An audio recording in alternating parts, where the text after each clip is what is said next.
Welcome, moviegoers, to Geek Salad's look at the 2019 Academy Award nominees. From the Geek Salad podcast, I'm Andy. And I'm Mike.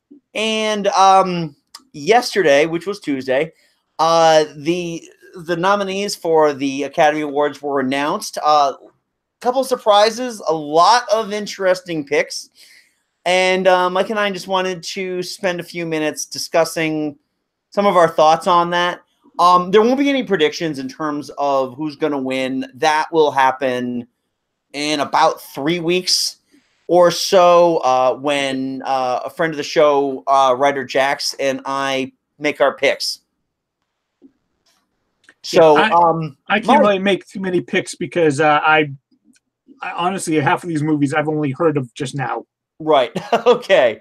Well, at first glance, I know you have the list up. What are some of your first impressions? First impressions are, well, I mean, there are a lot of movies like The Favorite and The Wife. And Can You Ever Forgive Me? I've never heard of before. Right. But I'm kind of surprised that, not surprised that A Star Is Born is getting so much love. That's an interesting one. Throughout the entire awards season, it's been dominant. It's surprising, though, that Bradley Cooper did not get a director's nomination. Well, there are a couple of director's nominations that I think are questionable. Well, this is an interesting one because the majority of what you consider to be the front runners did not get a nomination for Best Director. Yeah. With the Green Book is one of them, and Bohemian Rhapsody and Star is Born. So it's kind of interesting to keep us guessing as to what the eventual winner will be. Still waiting on some Guild Awards to be announced to kind of get a better overall idea of what's going to get nominated. I mean, I think the big story coming out of this awards season is the fact that Black Panther is the first superhero movie to be nominated for Best Picture. This is a feat that The Dark Knight didn't do. Yeah. Do I think that Black Panther is a better movie than Dark Knight? I don't, personally. I don't either.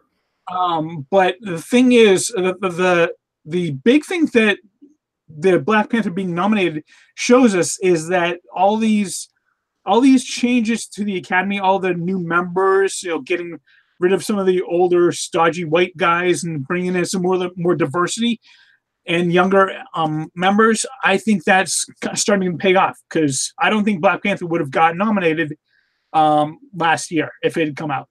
Right. And the thing, too, and this is a conversation I had with some people at work, is that it's not that this is a comic book movie. It is. Obviously, it is. It's based on a comic book property.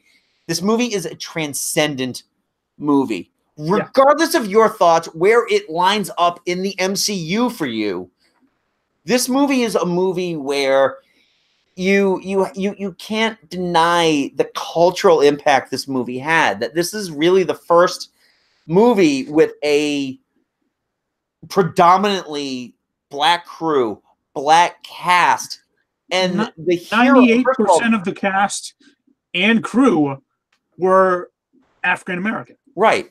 And the fact that he's a king and he is a leader of men, and the fact that his women are the most important things to him, and they're not romantic women either. They are his soldiers. They're his army.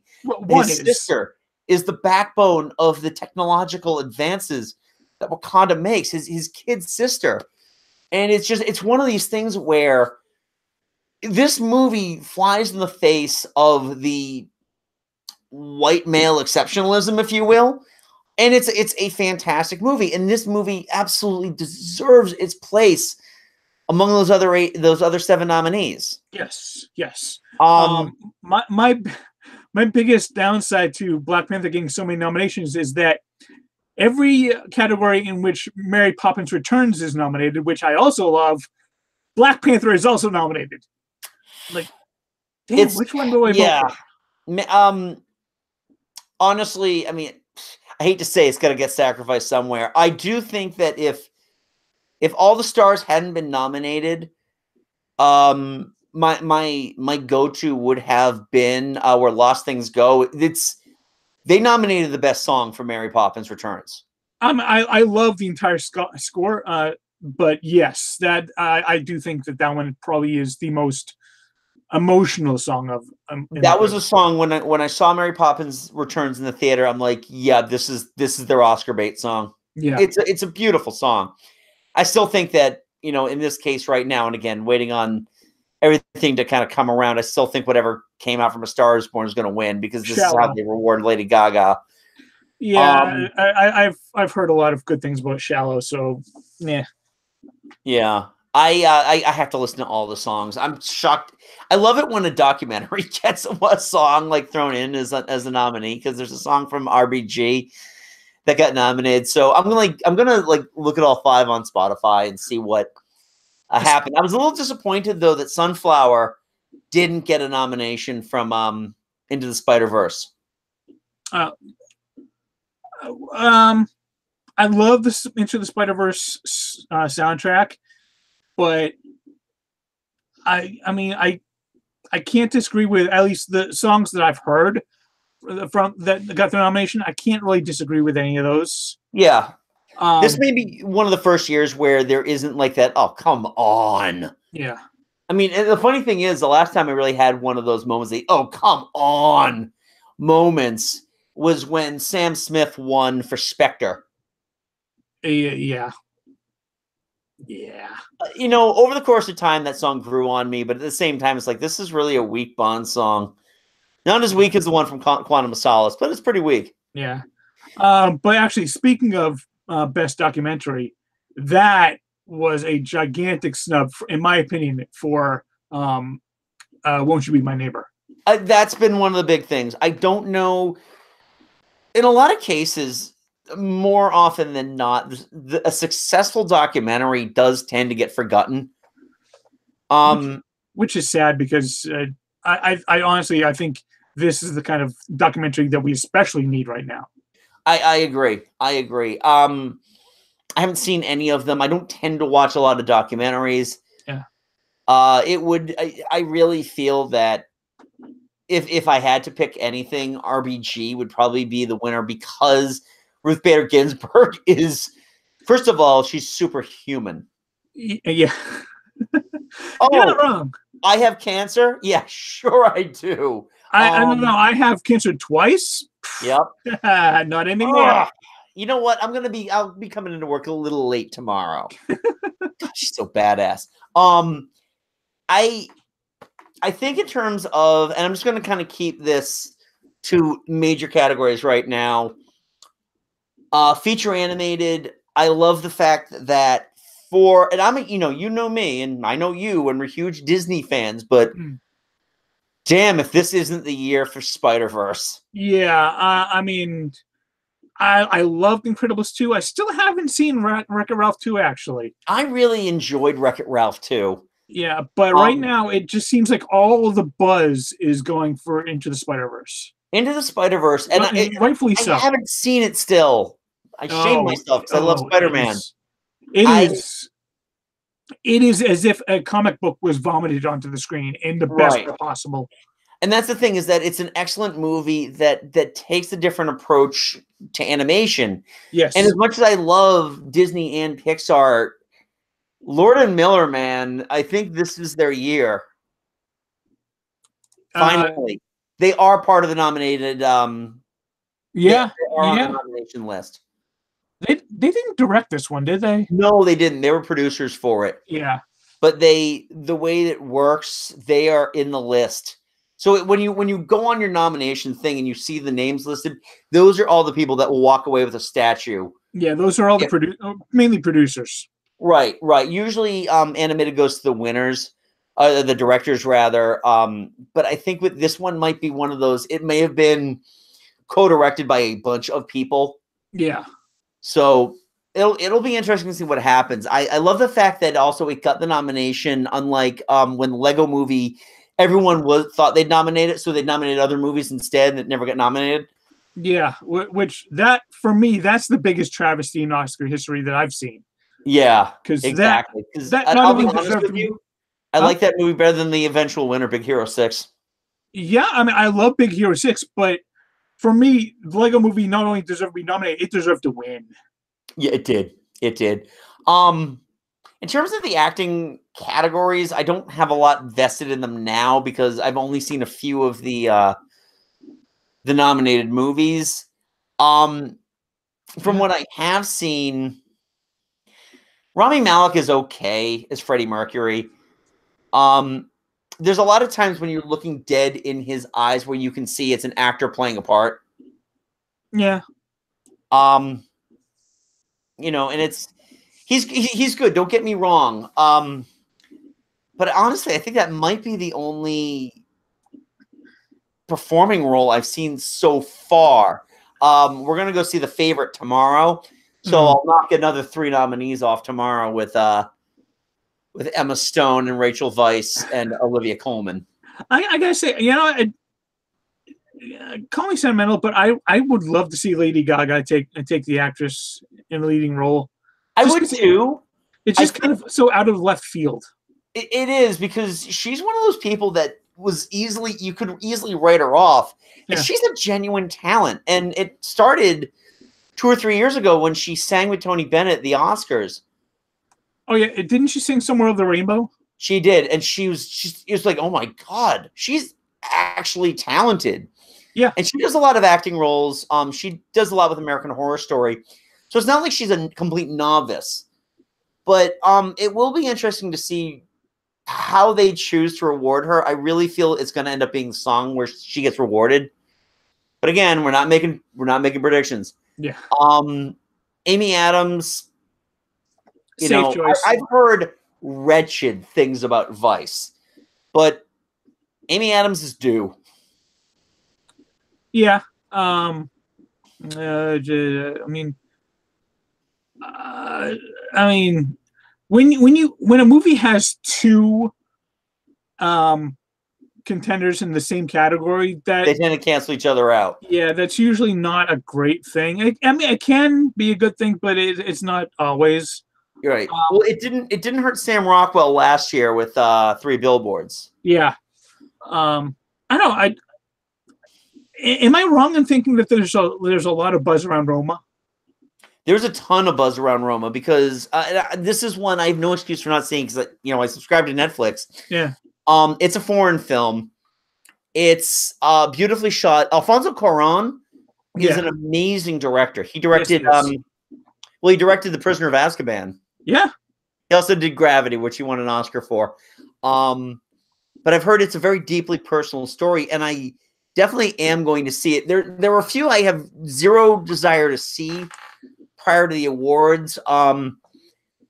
Green Book, which has kind of become the villain of this season, primarily because it's supposed to be a movie about race relations in a year where 2 of the other nominees are actually legitimate Black productions, whereas Green Book is written by a couple of white guys, directed by a white guy, and is about a white man's redemption. Yeah, it seems like every year there's just one movie that gets that initial surge and then that kind of peters off. Right. The other movie, and the news today about Bryan Singer can't bode well for Bohemian Rhapsody.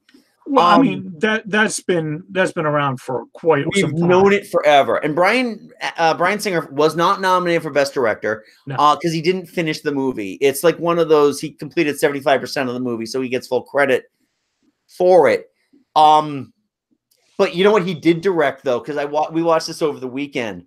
The biggest point of contention I have with Bohemian Rhapsody, which all in all is not a bad movie. It's about a B movie. I know Jonna really enjoyed it. I still have never seen it. I liked it, but there is a scene, and it's the pinnacle scene. It's the, Freddie is back. He's been an asshole to the band. The band's back together. They're performing at Live Aid. And they use the actual audio from Live Aid, Freddie Mercury's actual audio, to which is fine. Mm-hmm. The issue is that it doesn't translate well when you're doing close-ups with an actor lip syncing. Oh yeah, that type of audio because it doesn't look real. It doesn't look organic. Which honestly, I'm chalking up to bad direction and editing because that could have been done in long shots, over the shoulders, and quick cuts. And it would have been more convincing than having him moving his mouth while something else is going on. Or, I mean, honestly, you can, I mean, with today's technology, you can actually just take out just Freddie Mercury. Right. And have Rami Malek do all the exact same lines, but have him actually doing it, thus making it actually sync up perfectly. It really, like, Autumn and I watched it, like, am I missing something or does the lip sync look off? And she's like, what are they doing? And when they did the whole, Freddie would do this thing where he would just like, hey, to the audience. It was a call and answer thing. Yeah. And it was identical to the one at Live Aid because I've heard that performance a million times. So I'm like, this is Freddie Mercury. They're using Freddie Mercury for this. And it just, I mean, long shots. It worked in long shots. Yeah. And it worked when they're cutting to the band. And the band is I like that the fact that the movie isn't about here's your lead singer and here are the three guys that are going to pull up with this bullshit. Queen is more, they say it in the movie, they're a family. Yeah. Every one of them had some element of creativity that made them successful, and it works. The band stuff isn't bad at all, but just that's what killed it. It was that last scene of the movie that just killed it for me. Didn't stick the landing. Yeah, exactly. So we'll just have to see. I think overall, I'm still shaking with excitement over the fact that Black Panther is a Best Picture nominee. And it's got quite a few nominations, actually. 7. It has 7 total nominations. And Infinity War has 1. But honestly, I think for that one, it should win. Again, I'm not making predictions now. I'm interested in seeing what like the VFX skills do with that one because they almost never give it to a Marvel movie. I was shocked that Solo got a nomination for visual effects, and I'm not honestly shocked that Black Panther didn't get one because if I had any complaints about the movie, third act special effects in an MCU movie tend to be where they fall off a cliff. And actually, they literally fell down. Well, they fell down a hole. Well, yeah, they fell down a hole. I'm talking about the rhinos. Well, I mean, for me, it was the rhinos, and it was the scene where he jumps and like swings around that pylon. That moment never quite works for me. Right. But you know what? Whatever. It's a Best Picture nominee. They can't take that away. Kevin Feige is now an Oscar nominee. Yes. Finally. Yes, he is. And Ryan this Coogler is a chance winning more than just one award, which is good. So it can beat out the DCEU's one freaking makeup award. God damn it, I'm so mad about that. Hey, it had good makeup. Friggin' Suicide Squad, though, man. Come on. It had good makeup. You can't take that away from it. So we'll have to see how this goes. As I mentioned, Jackie and I are going to be talking about our picks for winners in a few weeks. But until then, Mike and I just posted our retro review of The Godfather and Godfather Part 2.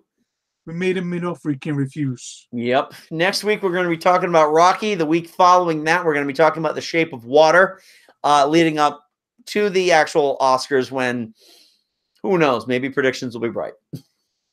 Yeah. Yeah. Or black. So Mike and I host a podcast called Geek Salad.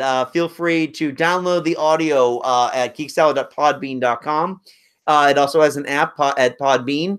You can also check out our podcast at Stitcher, iTunes, Spotify, and Google Music. You can also check out the audio stream here on YouTube. What do you think about the Oscars? What do you think got snubbed? What do you think should win? Leave a comment below. Be nice about it. Give us a big thumbs up. Subscribe to the video. And until next time, I'm Andy. And I'm Mike. Go forth and be nerdful. Talk to you later.